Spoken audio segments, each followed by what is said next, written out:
আল্লাহ পাক কোরআনে রাসূলকে নূর বলেছে, যেই তাফসীর আপনি পড়তেছেন সেই তাফসীরে রাসূলকে নূর বলা হয়েছে, আর সেই তাফসীর আপনি পড়ে বলতেছেন রাসূলকে নূর বললে শিরক হয়ে যাবে, বিদআত হয়ে যাবে। তা কি বললেন আপনি? আপনি কি বললেন? আপনার এই ইলম ডাস্টবিনে ছুঁড়ে ফেলেন, এটা কোনো ইলম না।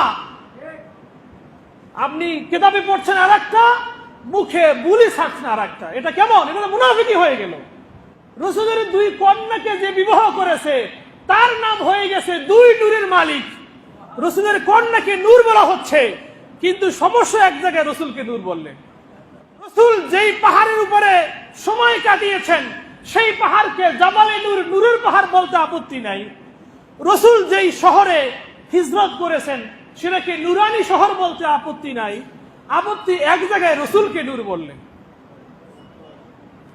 মানে সিন্নি খাইলা কার উসিলায় মোল্লা চিল্লা না, যার উসিলায় তাম পৃথিবীর সবকিছু নুরানি হয়ে যেতে পারে, শুধু নূর হতে পারে না সেই ব্যক্তি।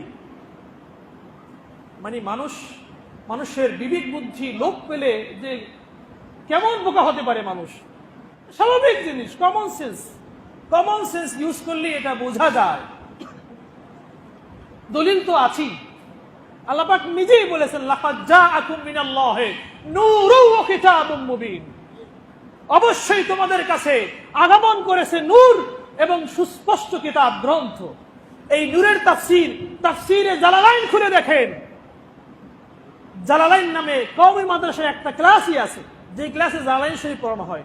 আলিয়া মাদ্রাসায় কিতাবটা পড়ানো হয়, সেই কিতাবটা খুলে দেখেন। যেই কিতাবটা আলিয়া কওমিয়া সমস্ত বাংলাদেশে যে কিতাবটা পড়ানো হয়, সমস্ত বিশ্বে যে কিতাবটা সমাদৃত তাফসীর গ্রন্থ, সেখানে সেই কিতাবটা খুলে দেখেন নূর, লাকাদ জাআকুম মিনাল্লাহি নূর। এই নূরের তাফসীর আয় মুহাম্মদ সাল্লাল্লাহু আলাইহি ওয়াসাল্লাম। নূর বলতে আল্লাহ পাক মুহাম্মদ সাল্লাল্লাহু আলাইহি ওয়াসাল্লামকে বুঝিয়েছেন। তো আল্লাহ পাক রাসূলকে বলছেন নূর এসেছে। আল্লাহ পাক কোরআনে রাসূলকে নূর বলেছে, যেই তাফসীর আপনি পড়তেছেন সেই তাফসীরে রাসূলকে নূর বলা হয়েছে, আর সেই তাফসীর আপনি পড়ে বলতেছেন রাসূলকে নূর বললে শিরক হয়ে যাবে, বিদআত হয়ে যাবে।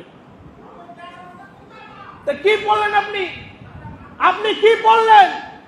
আপনার এই ইলম ডাস্টবিনে ছুঁড়ে ফেলেন, এটা কোনো ইলম না। আপনি কিতাবে পড়ছেন আরেকটা, মুখে বুলি ছাড়ছেন আরেকটা, এটা কেমন? এটা তো মুনাফিকি হয়ে গেল। যেই ইলম শেখানো হচ্ছে সেই ইলম প্রচার করা উচিত, না হয়তো এটা মুনাফিকি হয়ে